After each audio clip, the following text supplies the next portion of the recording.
Hello, and welcome to my OCD and anxiety recovery podcast. This is episode 1, and on this show, I just want to talk about all things OCD and anxiety recovery. I'll share a little bit about my experience. I'm Stephanie, I'm an OCD therapist, and I'll share about treatment. I'll share everything that I know. And I'm going to encourage you all to write in questions. Write into me at therapy@stephaniegarrislcsw.com. Write me an email, any questions that you might have, and maybe I'll answer it on the podcast. So, topic number 1, what's new in recovery? I'll share a little bit about my recovery journey so far. So I've been on the recovery journey already for years now. I would consider myself to be somebody who has had a successful recovery journey. What's helped me with that success is recovery work. There wasn't any way around it. You'll hear me talk about it in my videos. I talk about tiny steps. I believe in taking tiny steps. I don't think that there's a cheat code or one epiphany or there's no way to turn it off, right? It's tiny steps, learning new things, building new skills. But anyway, I'll share about my recovery. So this week, over the weekend, it was 4th of July, and a lot of us that have OCD experience spikes in OCD around holidays. So I thought it would be helpful maybe to show how I still do things that I am scared of in my day-to-day that may or may not be related to OCD. Like, for example, going on rides that make me feel uncomfortable is how I say, like, I stay sharp, or I stay cutting edge. Like, I don't think that there's going to be a time when I stop going toward my fears, because, having OCD means that, like, I make recovery part of day to day. So anyways, I shared this on my TikTok, going to Six Flags and going on rides that I don't like. I do like roller coasters, but I don't like every single roller coaster. For example, Goliath is one that, like, and I know I used to go on it, but I at one time struggled with the fear of passing out. Now, what helped me get better from that was obviously recovery work, practicing acceptance that might happen, but also acknowledging that that's not something that I struggle with daily. I mean, some people do. Some people actually do have that problem, and they do learn to cope with it. But for me, like, I definitely needed to, gradually face my fears. I would watch those videos about, like, people on the slingshot rides passing out, for example, and I'd watch it again and again and again until it really wasn't upsetting or disturbing to me anymore.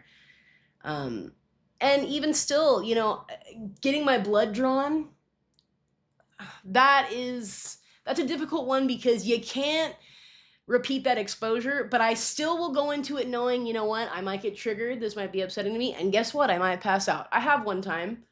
I go in, I just ask, hey, can I lay down? I take the appy juice, the apple juice that they offer, and, I have thoughts about that. I'm like, oh my God, what if they took too much blood? What if I can't drive? And then I'm like, wait, hold on, reality check. Like, I'm pretty sure if it was unsafe for me to drive, like, that would be a thing. So I'm just going to live my life anyway. So I carry the fear. But anyways, going back to Six Flags, like a ride like Goliath, I'm like, oh, it's so high up. And just one time was all it took. Somebody told me, yeah, like, a lot of people pass out at the top. And I was like, no, I didn't want that to happen to me. So I didn't like Goliath anymore after that.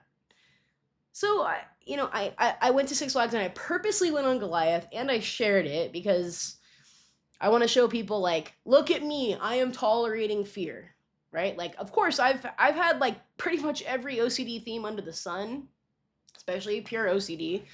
But, stove checking, lock checking, those type of things, I've experienced that too, counting, that type of stuff too. Mostly for me though, it's been fears around like identity and safety, particularly, but loss of control, right? Fear of passing out. So I got on the ride. I shared about how boarding the ride was a 6 out of 10. Going on the ride and up to the highest point, which is 200 feet, the highest roller coaster in the park. Yeah, it was scary. But the thing is that I have high distress tolerance. I know how it works, and I also can practice that acceptance. How did I get there? Lots and lots of practice. So that was just me like living recovery. Not fun, but I know the benefit of it. So I'm going to keep living recovery. I'm going to keep making exposures part of my day to day. Practicing acceptance and doing those reality checks, right? So moving on to today's topic, I think today I want to talk about OCD getting louder when we experience life changes. And this is often a time when I'll see people seeking help, why they'll be in the therapy office. A lot of us have been dealing with OCD our entire lives.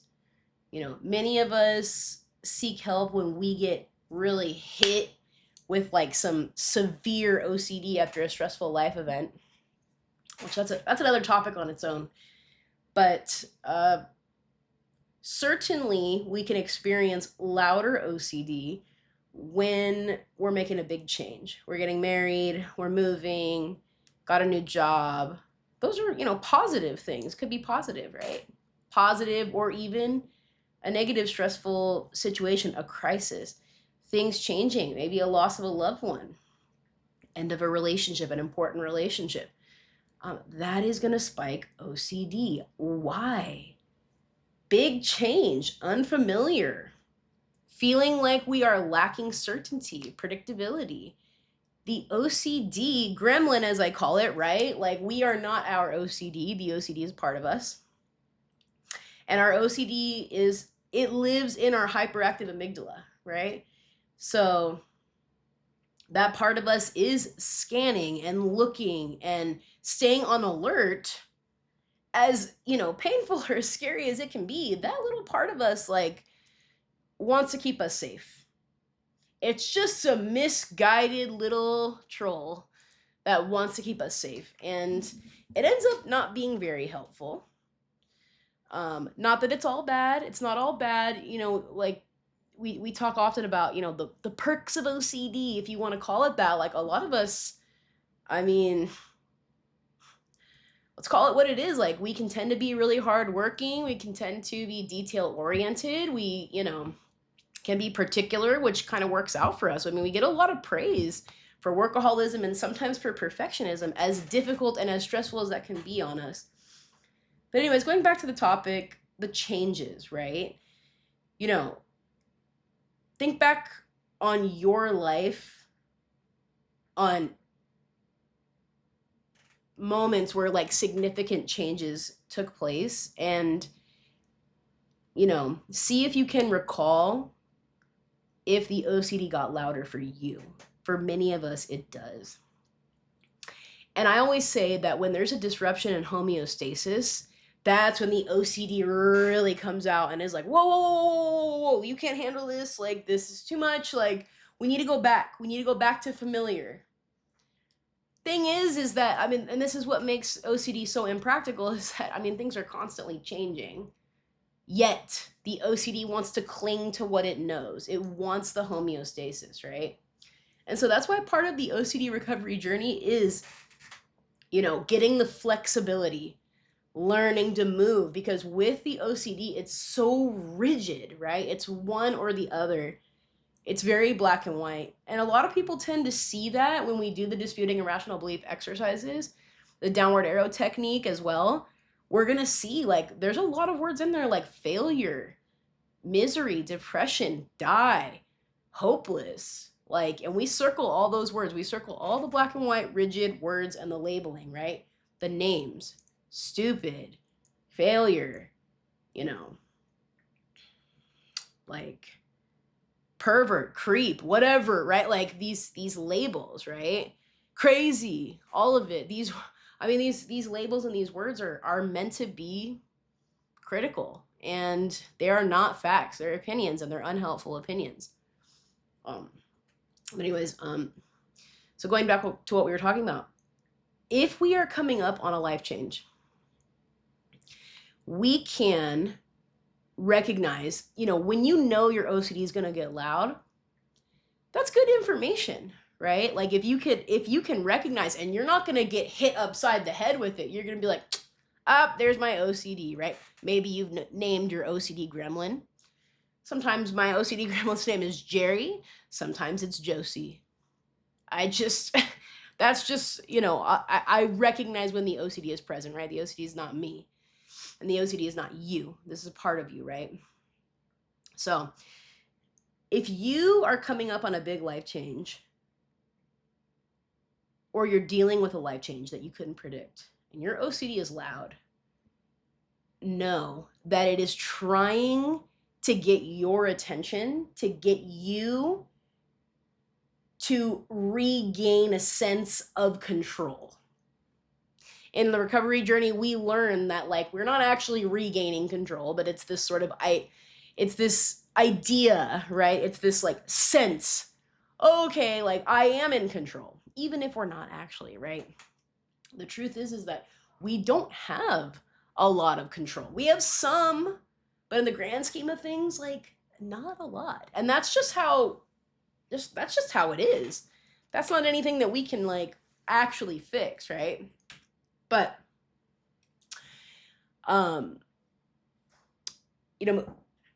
like, anyways, what was I saying? Yeah, moving on with this topic, like if we know that it gets loud, and we practice acceptance, right? Because a lot of this work is riding the waves. I mean, we've been fighting them and fighting them and fighting them, and then where does that get you? You get exhausted. And it feeds the OCD. That's not what we want, right? So coming up on big life events, big changes, if we can recognize that the OCD tends to get louder, right? We can get support, we can do recovery work, we can practice acceptance, we can use our strengths, skills, abilities, and resources to move through changes. And we will find homeostasis again, right? We've got to believe that. But when changes happen, the OCD is like, no, this is catastrophic and rigid. And always know, like, know what resources you have. Who can you talk to? Is there a group that you can be a part of? Is therapy an option for you? There are workbooks, inexpensive, that at least can give you that education. Videos. I mean, I can't tell you how much I learned from YouTube videos more than anything else. Listening to other people's experience, that was really important for me. Yeah, but hearing people's recovery journeys was one of the most important things for me. I took all the people that shared like their success stories with OCD, and like I was like, okay, this method. And to be honest, that's what helped me be really successful. I also read a lot of literature. I've done obviously training as a therapist. I just like wanted, this is where the OCD came in handy, right? Like I wanted all the information that I could about recovery, but then I applied it. So it wasn't just getting information for the sake of getting information. It was like, no, we're going to live recovery, right? Like, and putting it into practice and making it my lifestyle.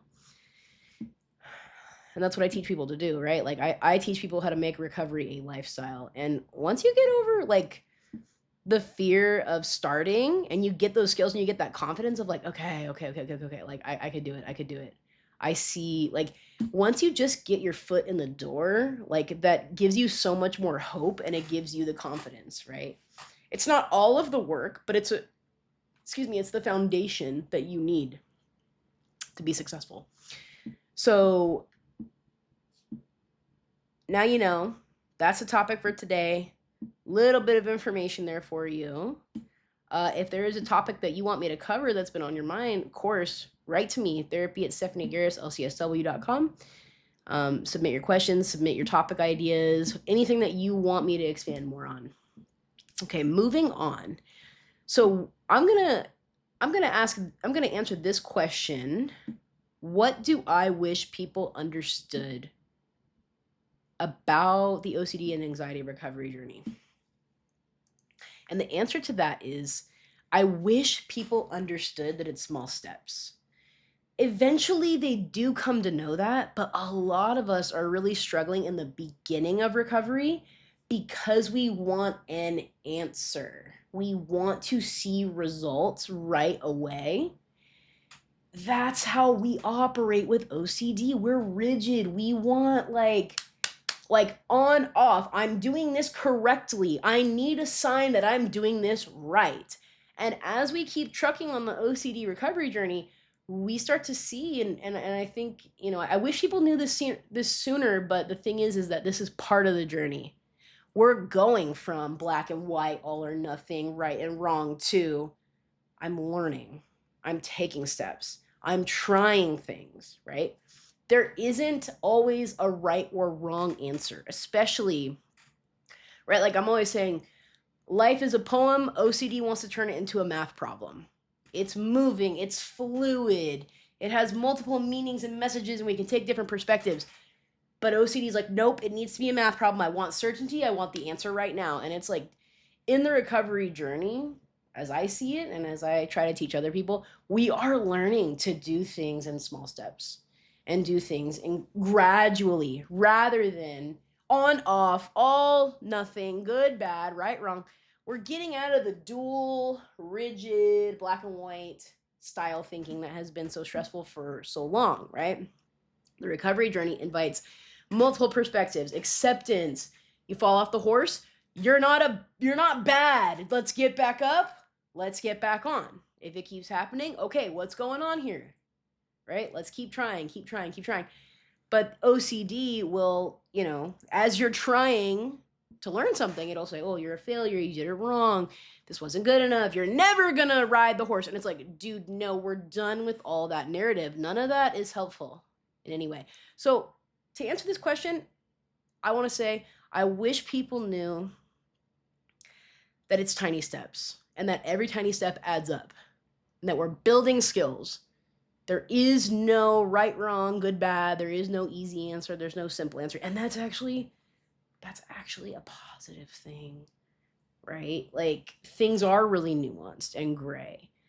And I think that that's part of the recovery journey for both OCD and anxiety, right?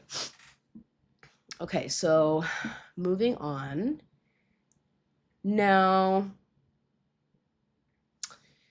I don't have questions yet, but I do get questions often. And a lot of the time, I think something that I see a lot of are people being really scared about the sensations.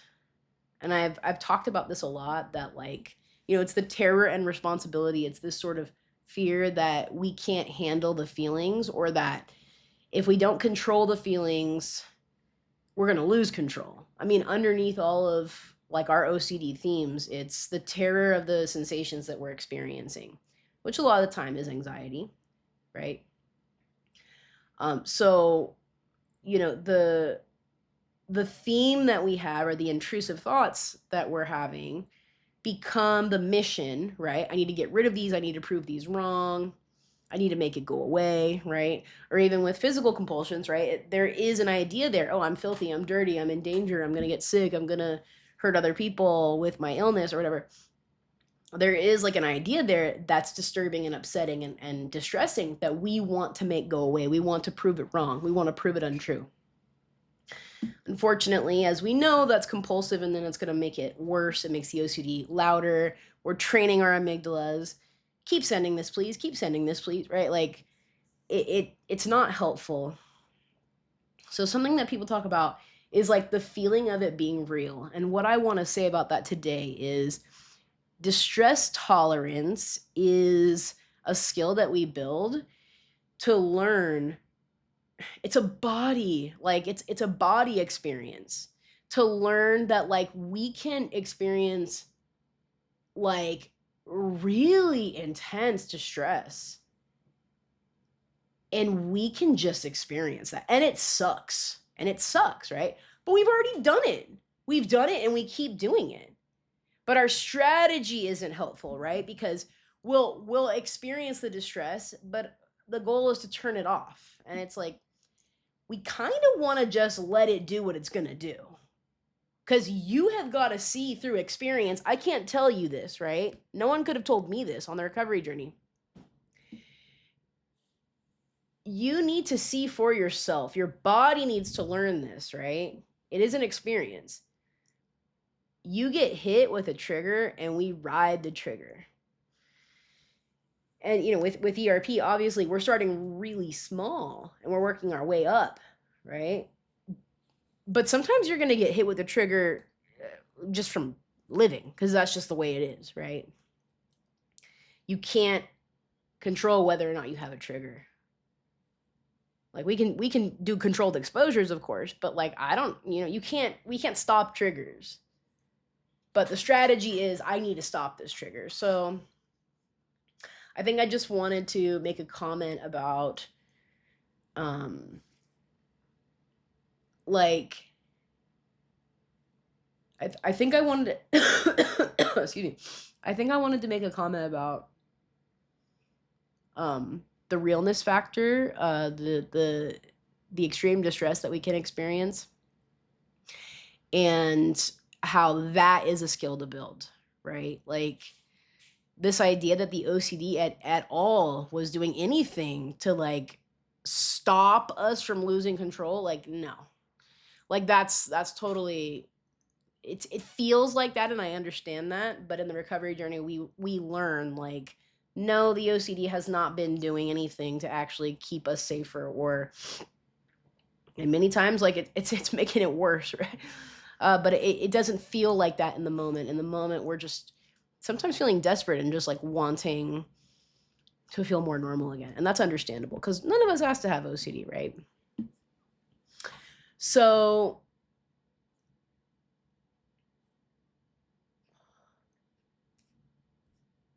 moving on, I want to encourage anybody who is listening to this podcast to think about this week delaying a common compulsion that you do.